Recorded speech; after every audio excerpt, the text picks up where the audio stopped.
আচ্ছা, পেয়ারা খেতে গিয়ে কখনো কি এমন হয়েছে যে দাঁতের নিচে কট করে কিছু একটা পড়ল? ওই যে ফলের নরম শ্বাসের মধ্যে লুকিয়ে থাকা ছোট ছোট দানার মতো জিনিসগুলো। চলুন, আজকের এই আলোচনায় আমরা সেই রহস্যটাই ভেদ করি। জেনে নেওয়া যাক পেয়ারার ভেতরে এই শক্ত দানাগুলোর আসল পরিচয়টা ঠিক কী। হ্যাঁ, এই অভিজ্ঞতাটা আমাদের প্রায় সবারই আছে, তাই না? শুধু পেয়ারা না, নাশপাতি খাওয়ার সময় মুখে কেমন একটা কিচকিচে ভাব লাগে।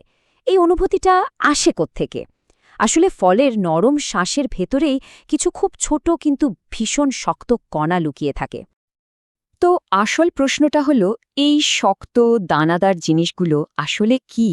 এগুলো কি ফলেরই অংশ, নাকি ছোট ছোট বীজ? দেখতে খুব সাধারণ মনে হলেও এর উত্তরটা কিন্তু লুকিয়ে আছে বায়োলজির বেশ মজার একটা অধ্যায়। চলুন তাহলে সেই রহস্যের সমাধান করা যাক। আচ্ছা, এই রহস্যটা সমাধান করতে হলে আমাদের একদম শুরু থেকে, মানে গোড়া থেকে ধরতে হবে।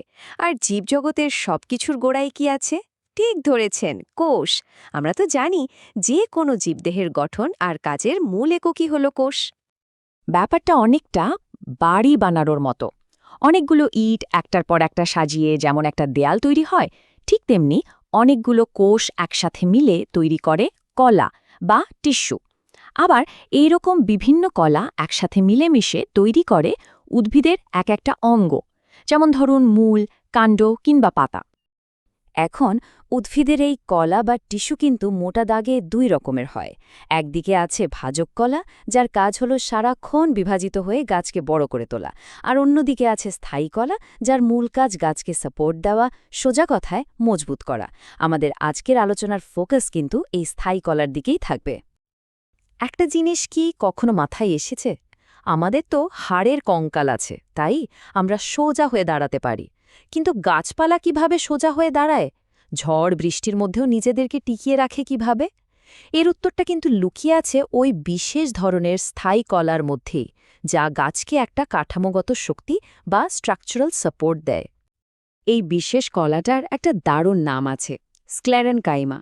এর সবচেয়ে ইন্টারেস্টিং ব্যাপার হলো এর গঠন। এর কোষের দেয়ালে লিগনিন নামে একটা কেমিক্যাল জমা হয়, আর এই লিগনিনই কোষগুলোকে ভীষণ শক্ত আর মজবুত করে তোলে। এক কথায় বলতে গেলে এই স্ক্লেরেনকাইমা হলো গাছের নিজস্ব বর্ম বা আর্মার। আচ্ছা, গল্পটা কিন্তু এখানেই শেষ না, বরং আরও জমে উঠছে। এই যে স্ক্লেরেনকাইমা কলার কথা আমরা বলছি, এর কোষগুলো কিন্তু সব একরকম দেখতে নয়। এদেরও প্রধানত দুটো আলাদা ভাগ রয়েছে। এক ধরনের কোষ হলো ফাইবার বা তন্তু। এগুলো দেখতে একদম পাটের আঁশের মতো, মানে বেশ লম্বা আর সরু। আর দ্বিতীয়টা হলো স্ক্লেরাইট। এগুলো আবার ঠিক উল্টো, মানে আকারে বেশ ছোট আর দেখতে প্রায় গোল বা চ্যাপ্টা ধরনের। আর এই বিশেষ আকৃতির জন্যই কিন্তু এদের আরেকটা নাম আছে। আর ঠিক এখানেই আমাদের পেয়ারা সেই রহস্যের জট খুলতে চলেছে। চলুন এবার পরিচয় করা যাক আমাদের গল্পের আসল নায়কের সাথে, যার নাম হল প্রস্তরকোষ বা স্টোন সেল। একদম ঠিক। এই যে ছোট গোলগাল স্ক্লেরাইড কোষ, এগুলো পাথরের মতো শক্ত হয় বলেই এদেরকে প্রস্তরকোষ বা স্টোন সেল বলা হয়। তার মানে কি দাঁড়ালো? পেয়ারা খাওয়ার সময় দাঁতের নিচে যে কিচকিচ করে, যে শক্ত কণাগুলো আমরা অনুভব করি, সেগুলো আসলে আর কিচ্ছুই নয়, এই প্রস্তরকোষ।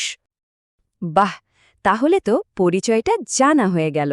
এখন চলুন একটু বিস্তারিতভাবে দেখি যে এই কোষগুলো ঠিক কী দিয়ে তৈরি, আর একটা গাছের শরীরে এদের আসল কাজটাই ডাকি। মজার ব্যাপার হলো, এই প্রস্তর কোষগুলো যখন পুরোপুরি তৈরি হয়ে যায়, তখন এরা আসলে মৃত থাকে। মানে এদের ভেতরে কোনো জীবন্ত অংশ বা প্রোটোপ্লাজম থাকে না। এদের কোষের দেয়ালটা, ওই যে লিগনিন বলেছিলাম, সেটা জমে জমে অস্বাভাবিক রকমের পুরু আর শক্ত হয়ে যায়। আর ঠিক এই কারণেই এরা পাথরের মতো দৃঢ়তা পায়। তাহলে প্রশ্ন হলো, এদের কাজটা কি? এদের প্রধান কাজ হল গাছকে মেকানিক্যাল সাপোর্ট বা যান্ত্রিক দৃঢ়তা দেওয়া। যেমন পেয়ারার নরম শ্বাসটাকে একটা কাঠামো দেওয়া, আর ফলের ভেতরে যে নরম বীজগুলো থাকে সেগুলোকে বাইরের আঘাত থেকে বাঁচানো। বলতে পারেন এরা হলো ফলের ভেতরের এক একটা ছোট্ট বডিগার্ড। তো এতক্ষণ তো আমরা পুরো ব্যাপারটা জানলাম। চলুন এবার পরীক্ষার জন্য সবচেয়ে জরুরি পয়েন্টগুলো এক ঝলকে দেখে নিই, যাতে পুরো বিষয়টা সহজেই মনে রাখা যায়। তাহলে পুরো বিষয়টা যদি আমরা পরপর সাজাই, কি দাঁড়ায়? প্রথমে পেয়ারার শ্বাসে আমরা পাই প্রস্তরকোষ। এই প্রস্তরকোষ কি? এটা হলো এক ধরনের স্ক্লেরাইড কোষ। আবার এই স্ক্লেরাইড কোষ কোত্থেকে এলো? এটা হলো স্ক্লেরেনকাইমা কলার একটা অংশ। আর এর মূল কাজ কি? গাছকে যান্ত্রিক দৃঢ়তা দেওয়া। ব্যাস, এই কয়েকটা ধাপ মনে রাখলেই কিন্তু পুরো ব্যাপারটা একদম পরিষ্কার। আচ্ছা, আজকের আলোচনা শেষ করার আগে একটা প্রশ্ন মাথায় আসছে। গাছপালা তো নিজেদের রক্ষা করার জন্য এমন পাথুরে কোষ তৈরি করেছে। আচ্ছা, প্রাণী জগতেও কি এইরকম কোনো প্রতিরক্ষামূলক কোষের ব্যবস্থা থাকতে পারে? ব্যাপারটা কিন্তু বেশ ভাবার মতো, তাই না?